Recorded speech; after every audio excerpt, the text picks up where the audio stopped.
صدیوں بعد اللہ تعالیٰ نے مسلمانوں کو ایک انٹرنیشنل لیول کا ایک ایسا پلیٹ فارم ہماری شکل میں دیا ہے کہ لوگوں کی کوئی ڈھارس بندی. بسم اللہ الرحمن الرحیم. السلام علیکم. انسائیڈ اسٹوری کے ساتھ میں محسن بلال. جب سے سوشل میڈیا آیا ہے تو ہر کوئی یہ چاہتا ہے کہ وہ ایسی باتیں کرے, متنازع باتیں کریں اور اپنے آپ کو مہاتما ثابت کرے تاکہ زیادہ سے زیادہ ڈالر آئیں. تو سوشل میڈیا کے اس دور میں ایک اچانک اسکالر, مذہبی اسکالر بن کر سامنے آئے ہیں انجینئر محمد علی مرزا. تو پچھلے دنوں جنید سلیم صاحب جو دنیا ٹی وی میں حسب حال پروگرام ہوسٹ بھی کرتے ہیں, نامور کامیڈین سہیل احمد, انہوں نے اپنا اب ایک انصاف ڈیجیٹل کے نام سے یوٹیوب چینل بھی بنایا, یہ اخبار بھی ہے. تو 2 پارٹس میں انجینئر محمد علی مرزا کا انہوں نے انٹرویو کیا. جنید سلیم صاحب نے جب ان سے یہ پوچھا کہ آپ سیاست میں کیوں نہیں آتے, تو میں نے جب ان کا یہ جواب سنا تو میں خود حیران ہو گیا کہ یار یہ کیا انجینئر محمد علی مرزا بات کر رہے ہیں. حالانکہ جو انہیں خود مذاکرے کا چیلنج دیتا ہے, یہ باہر حجرے سے نکلتے اور پھر یوٹیوب پر ریٹنگ کے لیے نیا مسئلہ کھڑا کر دیتے ہیں. تو میرے ساتھ موجود ہیں تحریک لبیک یا رسول اللہ اور صراط مستقیم کے ترجمان جناب حافظ مولانا جمیل بیگ صاحب. پہلے ہم یہ بات سنواتے ہیں مولانا کو کہ یہ جو انجینئر محمد علی مرزا نے بات کی ہے کیا یہ ماننے میں آتی ہے, کیا یہ درست ہے, اور یہ شخص جو ہے چلے ٹھیک ہے مذہبی اسکالر ہے لیکن کتنی نرگسیت کا شکار ہے. یہ ذرا جنید سلیم صاحب کے سوال کے جواب میں انہوں نے جو کہا ہے وہ آپ سنیں, اس کے بعد ہم آگے بات بڑھاتے ہیں. آپ بھی سنیے گا ذرا.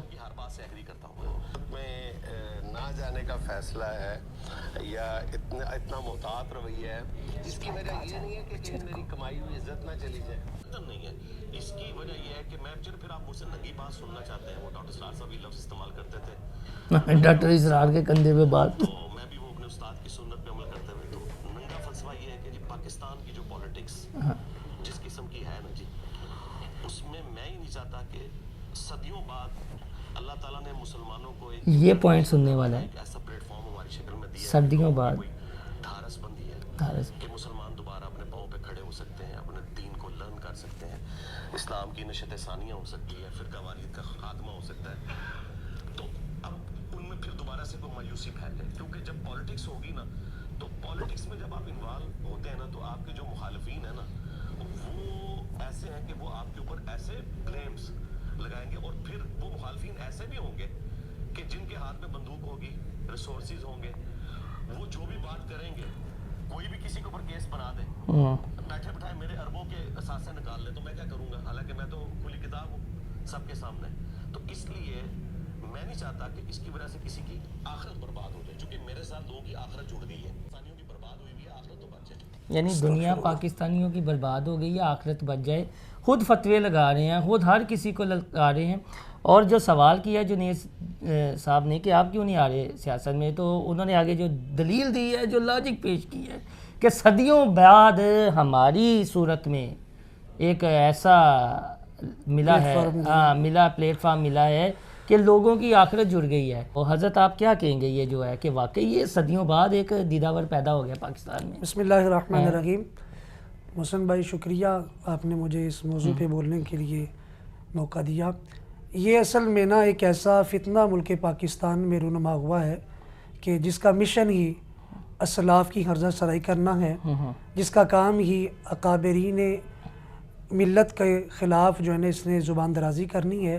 اس کا مشن صرف یہی ہے. یہ نہ کوئی مذہبی اسکالر ہے یا نہ ہی یہ لوگوں کو راہ حق پہ چلانے کے لیے کوئی راستہ بتاتا ہے. وہ کہتے ہیں یہ صرف اور صرف نہ میں وہابی, میں ہوں علمی کتابی. یہ جاہل قسم کا ایک انسان ہے, علم کے قریب سے بھی نہیں یہ گزرا. اردو لٹریچر پڑھ کے یہ صرف اپنے آپ کو فیم کر رہا ہے, اور پتہ نہیں کس چیز کا انجینئر ہے. یہ تو سمجھ سے بالا تر ہے. اس بندے کا ماضی بھی گواہ ہے اور یہ اس کا حال بھی گواہ ہے. یہ جو بات کرتا ہے اس بات پہ خود ہی پیرا نہیں دیتا ہے. بڑی بڑی مرتبہ اس نے چیلنجز کیے ہیں, اور اس نے بہت سے بزرگوں کو جو ہے نا وہ بزرگان دین کا باقاعدہ نام لے کے, اسلاف کا نام لے کے اس نے ان کے اوپر بھی کیچڑ اچھالا ہے. خود اس کی حیثیت کچھ نہیں ہے, اور یہ کہہ رہا ہے کہ میں صدیوں بعد اللہ تعالیٰ نے میری صورت میں ایک پلیٹ فارم دیا ہے. یہ تو پتہ نہیں کس طرف اس کی گفتگو جا رہی ہے, اور یہ کیا کہنا چاہتا ہے, یہ اس کا کیا معافی ضمیر ظاہر ہونے والا ہے, یہ کیا کہنے کا اگر مستقبل میں کہنا چاہ رہا ہے. اللہ تعالیٰ نے ہر دور کے اندر، ہر صدی کے اندر، ہر صدی کے ہر سال میں جید علماء کی صورت میں، صوفیاء کی صورت میں، بزرگان دین کی صورت میں ملت کو ضرور نوازا ہے. ورنہ آج قوم جو جہاں جس شرازے میں بھی بکھری ہے، مادی وسائل کے اندر بھی جو ہے اس وقت شرازہ بکھرا ہوا ہے، لوگ معاشی صورتحال کا بھی سامنے کر رہے ہیں، لیکن دین متین کے اوپر وہ قائم دائم ہے. مسجدیں آباد ہیں، قرآن و سنت کی تعلیمات چل رہی ہیں، سینکڑوں نہیں ہزاروں مدارس تو ملک پاکستان میں موجود ہیں، دین کا کام ہو رہا ہے. یہ کہاں سے یہ نمونہ نمودار ہوا؟ اور خود کو کہہ رہا ہے صدیوں بعد مجھے بھیجا جا رہا ہے. اور اسلاف کہاں سے آ رہے ہیں؟ برِ صغیر کے اندر داتا گنج بخشری اجمیری رحمہ کے بعد بھی، اور مجدد الفسانی بھی جو آئے انہوں نے تجدید کی آگے دین کی، اور پھر انہوں نے اکبر بادشاہ کے سامنے کھڑے ہو کر جس نے دین اکبری کا دعویٰ کیا تھا انہوں نے تجدید کی ہے. یہ بگوتر پتہ نہیں کہاں سے اٹھ کے آ گیا. مجدد الفسانی کے بعد کتنے بزرگان مزید آئے ہیں، شاہ احمد رضا خان بریلوی صاحب آئے ہیں، اور پھر ملک پاکستان کی دیکھ لیں کہ حال میں جو شاہ احمد نورانی صدیقی علیہ رحمہ کا بھی کردار آپ کے سامنے ہے. اس وقت کنز العلماء ڈاکٹر محمد اشرف آصف جلالی صاحب کا بھی آپ کے سامنے ہے، علامہ خادم رضوی بھی 3-4 جی سال ساتھ. میں دیکھا. اور اس وقت جو ایک اور بھی شخصیت پوری دنیا میں کام بھی کر رہی ہے، قبلہ الیاس ستار قادری صاحب جو ہیں، وہ دعوت اسلامی کے امیر بھی ہیں، اور ہزاروں ان کے ساتھ ایسے لوگ جڑے ہیں جو دنیا چھوڑ کر اور آخرت کی فکر میں جڑ گئے ہیں، اور ہزاروں لوگ ایسے ہیں جو ان کے ساتھ وابستہ ہو گئے. انہوں نے دنیا کو ترک کر کے فکر آخرت میں دن اور رات گزار رہے ہیں. اور وہ دنیا کی ترک سے مراد یہ ہے کہ دنیا کے اندر جو رنگینی ہے اس کو چھوڑ کے دنیا میں رہنے کی جو ضروریات اس کے اندر مشغول ہیں. تو یہ خود کو پتہ نہیں کیا سمجھتا ہوا، اور یہ جملہ اس کا بڑا قابل گرفت ہے، اور یہ قابل مذمت بھی ہے، اور یہ غیر اخلاقی ہونے کے ساتھ ساتھ غیر شرعی بھی ہے کہ مجھے رب نے یہ صدیوں بعد بنایا ہے. ایسے دعوے تو وہ غلام احمد قادیانی بھی کرتا رہا ہے کہ جی مجھے یہ بنا کر بھیجا گیا ہے. یہ لوگوں کی آخرت نہیں سنوارا بلکہ دنیا بھی برباد کر رہا ہے اور آخرت بھی برباد کر رہا ہے. اچھا، جب کوئی انہیں مذاکرے کا چیلنج دیتا ہے، پہلے کہتے ہیں پھر اپنے خیمے سے نہیں نکلتے، حجرے سے. یہ ایسا ہی ہے. ہمارے کئی مبلغین نے اور اہل سنت کی جماعت کے کئی لوگوں نے طریق لبیک کے اور طریق صراط مستقیم کے مرکزی رہنما بھی ہیں اور مبلغ بھی ہیں. حضرت علامہ مولانا زاہد نعمانی صاحب ہیں، انہوں نے ان کو باقاعدہ چیلنج کیا ہوا ہے. اور کچھ ایسے بھی ان کے ادوار دیکھے ہیں کہ ان کے گھر اور جگہ جو بتائیے وہاں پر مناظرے کے لیے پہنچتے ہیں تو یہ گھر میں ہونے کے باوجود باہر نہیں نکلتے ہیں، بل کے اندر چھپے ہوتے ہیں، اور اس کی باتوں میں کوئی وجہ نہیں ہے. یہ صرف یوں کتاب کر کے دکھا دیتا، آگے بھی سارے جاہل بیٹھے ہوتے ہیں، کیا پتہ اس میں بات ہے کہ نہیں ہے. ہر ایک کو للکار دیتا ہے اور ہر ایک کے اوپر وہ کیچڑ اچھال دیتا ہے. اس میں کچھ نہیں ہے. اس کی اپنی باتیں جو ہے نا وہ اس پہ یہ پیرا نہیں دے سکتا. صاحب یہ بتائیں، یہ پھر نرگسیت کی انتہا نہیں ہے کہ میں ہی ہوں؟ یہ بشرمی کی انتہا ہے. اور یہ بندہ جھوٹ اتنا بولتا ہے کہ اسے بیان نہیں کرتا ہے، اور صرف اپنے فیم حاصل کرنے کے لیے یہ باتیں کرتا ہے، اور اپنے فالور کو بھی گمراہ کر رہا ہے. اس کے فالور کون سے پڑھے لکھے ہیں، وہ بھی لوگ اس کو سن رہے ہیں اور سوچ رہے ہیں کہ یہ ہمارا بھلا کر رہا ہے. اور یہ تو اصل میں شیطان کا جو ہے پیروکار ہے، شیطان کا ایک آلہ ہے جس کی وجہ سے لوگوں کو دین کا جھانسا دے کے اور گمراہی کا راستہ دیا جا رہا ہے. تو کہتے ہیں پاکستان کی جو ہے ویسے تو برباد ہو گئے ہیں، میں چاہتا ہوں ان کی آخرت نہ برباد ہو. ہاں، جو اس کے ساتھ جڑے ہوئے انشاءاللہ ان کی آخرت ضرور برباد ہوگی. پورے پاکستان کا کہہ رہے ہیں کہ پورے پاکستان میں اسے کون جانتا ہے یہ کیا ہے. بھی ہو گئی، لبیک دے منن والوں دی بھی ہو گئی، طارق جمیل دے منن والوں دی بھی ہو گئی، ڈاکٹر اسرار احمد دے منن والوں دی بھی ہو گئی، جماعت اسلامی والوں دی بھی ہو گئی. سب دی عاقبت خراب ہو گئی. وہ بچارے نے تانوں آخرت تو تسی کہہ رہے ہو کہ وہ شرنگیزی پھیلا رہے ہیں یا اس طرح. اس کے کہنے سے کیا ہو سکتا ہے؟ کیا پدی کا شوربہ.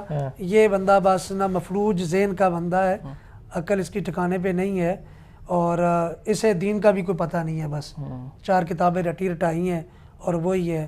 علمی کوئی اس میں صلاحیت نہیں ہے. اگر ہے تو ہم سامنے اس کا کرنے کے لیے تیار ہیں. آئے مناظرے کا چیلنج کرتے ہیں، مذاکرہ بھی کرتے ہیں، مباحثہ بھی کرتے ہیں، اس کے ساتھ کرتے ہیں. یہ انشاءاللہ سامنے نہیں آئے گا.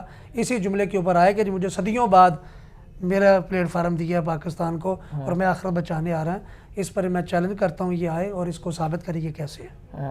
وہ کہتے ہیں کہ پاکستان کی سیاست بھی ایسی ہے، باقی جو ہے سیاسی ماحول تو وہ سب کے سامنے. نہ میں وہابی، میں ہوں علمی کتابی ہے بیگ صاحب. یہ بالکل جاہل قسم کا بندہ ہے. کتاب سے اس کا کوئی دور سے بھی واسطہ نہیں ہے. وہ کا 4 کتابیں رکھی ہوئی ہیں, وہی ہر ویڈیو میں نظر آتے, کبھی اوپر کر دی کبھی نیچے کر دی ہیں, ان کتابوں کو یہ نہیں پڑھ سکتا. اس کو تو عربی پڑھنی نہیں آتی ہے, عبارت پڑھنی نہیں آتی, اس کو سیکھے کا نہیں پتہ ہے. اس بندے کو تو نحو اور صرف کی گرامر کا بھی ذرا پتہ نہیں ہے. نہیں ہم دیکھیں, ہم نے تو خیر چاہتے ہیں کہ خیر نکلے, ہماری طرف سے کوئی شر نہ نکلے. کیوں جی حضرت؟ بالکل جس جی, چیز کی شر ہم جو ہے نا وہ, ہاں جی, ہم تو ایک ایز اے جرنلسٹ نشاندہی کر رہے ہیں, کیونکہ جنید سلیم صاحب بہت بڑے صحافی ہیں, جید اینکر ہیں, اتنے سال انہیں پروگرام کرتے ہوئے ہو گئے ہیں. انہوں نے بھی آگے نہیں ٹوکا کہ یار حضرت کی کہہ رہے ہو کہ صدیاں بعد میرے سورج ایک پلیٹ فارم ملے, صدیاں بعد. ٹھیک ہے, میرا مطلب ہے کہ مولانا مودودی رحمۃ اللہ علیہ یا ڈاکٹر اسرار احمد مرحوم, یا جو ہم نے اپنی دیکھا ہے موجودہ دور میں ڈاکٹر اشرف جلالی یا علامہ خادم حسین رضوی مرحوم, یعنی یہ پھر یعنی انہوں نے جو اتنا ناموس رسالت صلی اللہ علیہ وآلہ وسلم پہ سٹینڈ لیا, یعنی سوئی اتنا اگر علمی کتابی یہ ہے تو ناموس رسالت صلی اللہ علیہ وسلم پر کتنے حملے ہوئے. ہاں جی, تو وہاں اپنا علم لگاتا, نہ سنی بنتا نہ بھابی بنتا. یہ دیکھا میں سنتا نہیں, یہ تو جنید سلیم صاحب کی وجہ سے, کیونکہ انہوں نے انصاف ڈیجیٹل ہے تو ہمارے دوست بھی وہاں جاب کر رہے ہیں, تو میں نے کہا کہ سنو ہی تو صحیح کہ ہے کیا ہے. بعد میں جی اب انہوں نے اسٹیبلشمنٹ کی باتیں کی, عدلیہ کے حوالے سے, سیاست کے حوالے سے, جمہوریت کے حوالے سے, اور اپنا فلسفہ جاننے کی آگے کوشش کی. تو پھر یہ چیز میں خود بہت حیران تھا کہ یار یہ بس ایسے جائے لوگوں کو جو ہے نا پروموٹ کیا جاتا ہے, انہیں کو آگے لے جایا جاتا ہے. ویسے کوئی سال 2 سال بعد نہیں, پری پلان طریقے سے آتے ہیں, جس طرح کہ جدید ٹیکنالوجی ہماری چل رہی ہے اور یہ سوشل میڈیا چل رہا ہے, اور یہ صرف سوشل میڈیا کی حد تک ہے, نہ اس کا کوئی کام ہے نہ. اور اب آپ جاتے ہو یہ بتائیں کہ یہ جو اس نے بات کی ہے مذاکرے کا چیلنج کرتے ہیں, بالکل میرا تو چیلنج پھر وہ بھاگے حجرے سے باہر نہ نکلے, تو پھر آپ کیا کریں گے حضرت؟ پھر آپ وہی اس کی پرانی روش اس کے سامنے آ جائے گی. ہاں آ جائے, آپ بھی آ جائیں, ہاں, میں تیار ہوں, اچھا اب جب بلائیں. جی بہت شکریہ جناب جمیل بیگ صاحب ہمارے ساتھ موجود تھے. ان کی نظر سے بھی یہ چیز نہیں گزری تھی, لیکن ایز اے جرنلسٹ جب یہ میں نے دیکھا تو میرا فرض تھا کہ یہ چیزیں تھوڑی سی سامنے لائی جائیں کہ ہر کوئی جو ہے اپنے منہ میاں مٹھو بن کے نرگسیت کا شکار ہو کر پھر ایسی باتیں کر دیتا ہے اور دلائل رہتا ہے. جی 3-4 دفعہ جنید سلیم صاحب نے اس انٹرویو میں انہیں سوال کیا مرزا صاحب کو کہ آپ سیاست میں پھر خود آ جائیں, دوسروں کو کہتے ہیں کہ فلانے کی پیروی کریں فلانے کی نہ کریں, تو آپ خود آ جائیں, اسپیس نہ چھوڑیں. تو آگے انہوں نے یہ کہا میں تو پاکستانی ہوں, یہ آخرت سنوار رہا ہوں, اکیلا ہی ہوں, باقی اور کوئی نہیں ہے, باقی پاکستان میں کوئی نہیں آیا, باقی دنیا میں کوئی اسلامی اسکالر نہیں آیا, صدیوں بعد آئے ہیں. تو جناب انجینئر علی مرزا صاحب آئے ہیں اور بیگ صاحب نے کہہ دیا ہے اس جملے پر یا اس بات پر وہ مذاکرے کے لیے تیار ہے. اب ہمت کریں اور ان کے ساتھ مذاکرہ کر لیں, حجرے میں نہ چھپیں. دیکھیں اپنے منہ میاں مٹھو بنے, جب آپ مذاکرہ کریں گے تو آپ کے علم کا پتہ چلے گا, پھر آپ سنی ہوں وہابی ہوں یا پھر صرف علمی کتابی ہوں. یہ بات پھر یہ ہوتی ہے کہ جب آپ کے پائے کا آگے سے دانشور اسکالر یا کوئی علماء کرام سے آگے ہستی بیٹھی ہو تو پھر مزہ آتا ہے مذاکرے کا. خالی باتیں کرنے سے کچھ نہیں ہوتا. اللہ حافظ.